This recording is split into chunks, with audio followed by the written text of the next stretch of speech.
Wasiat Nabi SAW yang kedua, yakni hubungan diri kita dengan diri sendiri. Wa anbi sayyi'atal hasanata tamhuha. Kalau engkau berbuat kesalahan, kalau engkau berbuat dosa, karena orang yang bertakwa tidak luput dari kesalahan. Maka ciri orang yang bertakwa ketika berbuat salah, anbi sayyi'atal hasanah. Dia beristighfar, dia bertaubat, dia melakukan kebaikan, dia menjalankan sholat, bersedekah, dan melakukan semua amal ibadah. Yang niscaya amal ibadah tersebut menghapus dosa yang telah dia kerjakan. Innal hasanat yudhibna sayyi'at. Sungguhnya kebaikan bisa menghapus dosa-dosa. Janganlah ketika kita berbuat dosa kemudian memvonis diri kita sendiri, untuk apa saya sholat? Masih banyak dosa. Masih makan riba, masih minum khamr, masih berjudi, untuk apa saya sholat? Di pemahaman yang keliru. Justru Nabi mengajarkan, kalau engkau berbuat salah, maka ikutilah kesalahanmu itu dengan banyak beribadah. Bukankah innal hasanat, semuanya ibadah-ibadah, terutama sholat, dapat menghapus dosa yang dikerjakan. Maka sedekah dapat menghapus dosa yang dikerjakan. Bukankah taubat dapat menghapus dosa yang dikerjakan? Maka setiap kebaikan kita dapat menghapus kesalahan yang kita kerjakan. Tentunya bukan berarti kita jadi bermudah-mudah melakukan kesalahan. Dan ikhwan iman rahimakumullah, wasiat Nabi SAW yang ketiga adalah wasiat tentang diri kita, hubungan diri kita dengan sesama hamba Allah, sesama manusia. Wa khaliqin nas bi khuluqin hasan. Kalau engkau bergaul dengan sesama manusia, maka bergaullah dengan akhlak yang mulia, dengan akhlak yang baik. Akhlak yang baik dimaknai oleh para ulama, di antaranya kaful adab, orang yang mukmin, orang yang muttaqin.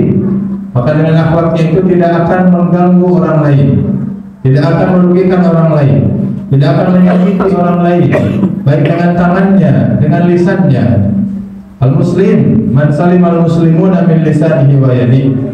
Seorang muslim adalah orang yang tidak mengganggu orang lain, tidak merugikan orang lain, baik dengan tangannya ataupun dengan lisannya. Itu takwa, iman. Itu akhlak yang mulia, iman. Takwa tidak cukup hanya kita landasi dengan menjalankan perintah menjauhi larangan Allah Subhanahu wa taala. Ternyata Nabi mengajarkan juga takwa harus dilandasi dengan sikap yang baik ketika bermuamalah dengan sesama manusia, terutama sama muslim, dengan tetangga, dengan orang tua, dengan rekan sejawat, dengan teman, dengan kaum sesama muslim, baik dalam satu masjid ataupun di masjid yang berbeda. Maka landasi akhlak kita dengan khuluqin hasan, dengan akhlak yang mulia. Hadis ini menunjukkan kesempurnaan iman, kesempurnaan Islam, kesempurnaan ajaran dan syariat Islam, di mana Islam tidak hanya mengajarkan hubungan seseorang dengan Allah Subhanahu wa taala, tapi Islam juga memberikan solusi antara hubungan seseorang dengan dirinya sendiri. Dengan Allah kita diajarkan bertakwa dimanapun kita berada. Dengan diri sendiri kita diajarkan sering bermuhasabah, sering mencari kesalahan diri sendiri, kemudian berupaya bertobat, berupaya memperbaiki kesalahan yang kita kerjakan. Dan Islam juga mengajarkan tentang hubungan muamalah dengan sesama manusia, di mana mengajarkan akhlak yang mulia, yakni akhlak kepada sesama manusia. Boleh jadi ikhwatu iman rahimakumullah, di dalam hadis Nabi menyampaikan, sungguhnya ada seorang perempuan yang dikenal sebagai orang yang rajin melaksanakan ibadah yang wajib dan juga melaksanakan ibadah yang sunnah, saum wajib, zakat dia tunaikan, sedekah pun dia kerjakan, dia berikan kepada yang berhak sedekah tersebut.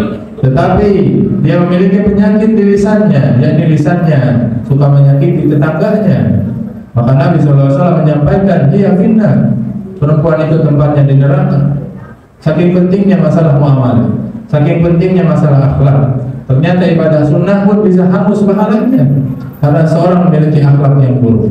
Maka sudah menjadi tanggung jawab untuk kita semua sebagai orang yang beriman, sebagai orang yang Islam, untuk menjaga ketakwaan kita kepada Allah Subhanahu wa taala. Dan tidak hanya itu, kita juga bertanggung jawab untuk memberikan contoh tauladan, yakni dengan mengikuti sunnah Nabi SAW dalam masalah akhlak. Beliau qudwah kita, uswah hasanah kita, bukan hanya dalam masalah ibadah, tetapi juga dalam masalah akhlak, dalam masalah perangai kepada sesama kaum muslimin. Semoga kita dimudahkan oleh Allah Subhanahu wa taala untuk senantiasa bertakwa kepada Allah dimanapun kita berada, dan Allah menganugerahkan kepada kita karunia berupa akhlak yang mulia. Barakallahu fiikum.